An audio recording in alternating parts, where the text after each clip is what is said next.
At the end of Genesis 48, Jacob repeats to Joseph that God will be with him and that he will bring him to the land of his fathers. Now, not Joseph personally during his lifetime, but Joseph would be buried in Israel, in the land of Israel, in the promised land, and then, of course, his people later would go back. And then Jacob calls all his sons together in Genesis 49.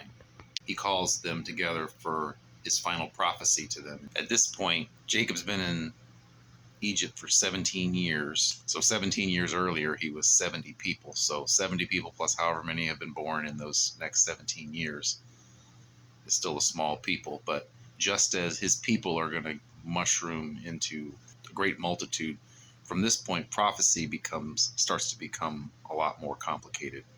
And as I've said before, I'm not going to go through the whole Bible this way. First of all, I can't. I don't know it well enough to go through it all this way. And a lot of the prophecies in this chapter we're just going to gloss over. Although if anyone has questions about anything specific, I'd be happy to go back and look at specific things here. So we'll hit some of the highlights in Genesis 49 first. He addresses Reuben and the fact that Reuben went up to your father's bed and defiled it. This refers to his relationship with Bilhah, one of his stepmothers. And so he says, his father says, you will not excel.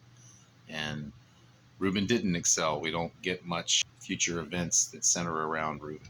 And also the firstborn status is taken away. Simeon and Levi are next, and for their violence in exacting revenge on Shechem, he says you'll be scattered among Israel. In Simeon's case, he became a very small tribe, losing a lot of people at some point. In Levi's case, he gets no inheritance in the land.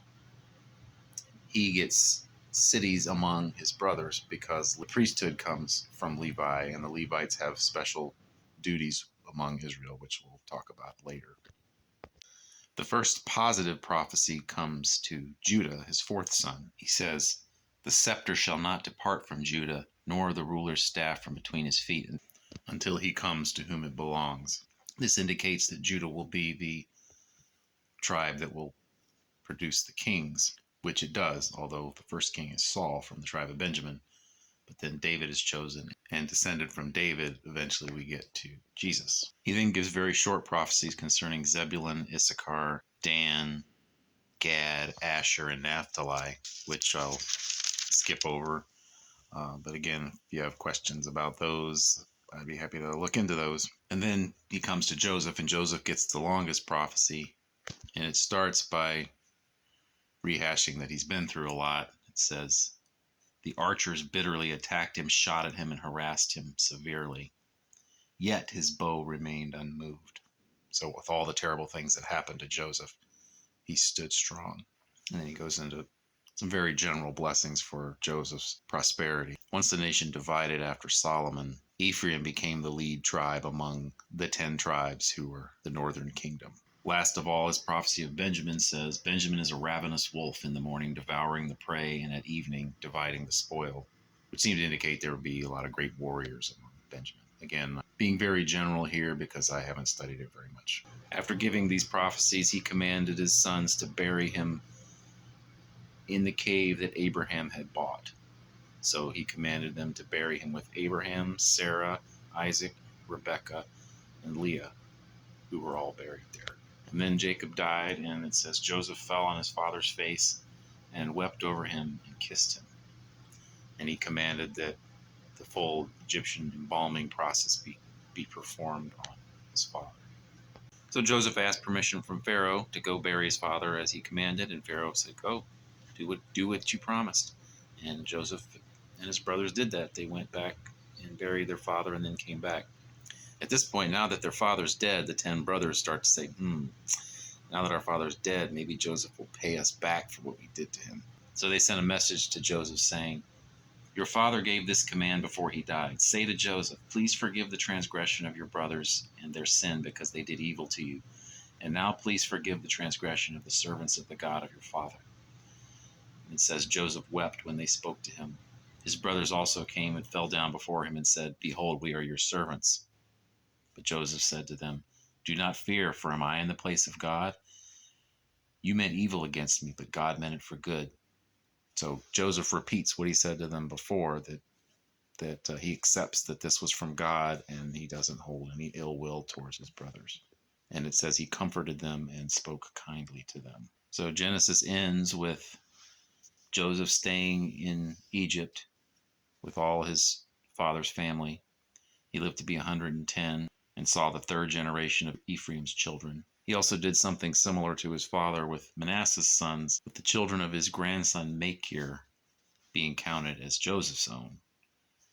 I don't know that much else is ever said about that, but it's interesting that he follows in his father's footsteps there. And the final thing Joseph commanded was similar to what his father commanded. God will surely visit you, and you shall carry up my bones from here. So Joseph died being 110 years old. They embalmed him, and he was put in a coffin in Egypt. And that's how Genesis ends. Joseph fully believing the promise and the prophecy that was given to his ancestors, Abraham, Isaac, and Jacob. So we could call this the end of the beginning. Genesis meaning beginning. This is the beginning of the nation of Israel, and there they are in Egypt. I don't know how many people they'd be by now that Joseph is 110. His family came to Egypt when he was 39, so it's been 70 years. Time for lots and lots of children, grandchildren, great-grandchildren, etc., to be born. This is the beginning of the nation, and they're in Egypt, and things are positive at the end of Genesis. But are they totally positive? They're strangers in a strange land. They're shepherds and treated as an abomination, or considered an abomination, to the Egyptians. Later on, when we go over the 400 years, we'll see that the 400 years is already in progress of the 400 years of mistreatment. Obviously, it doesn't mean 100% every last act is mistreatment and everyone's treated evilly. No, that's not the case. But the 400-year prophecy begins back in the time of Abraham, actually. But we'll get into that later.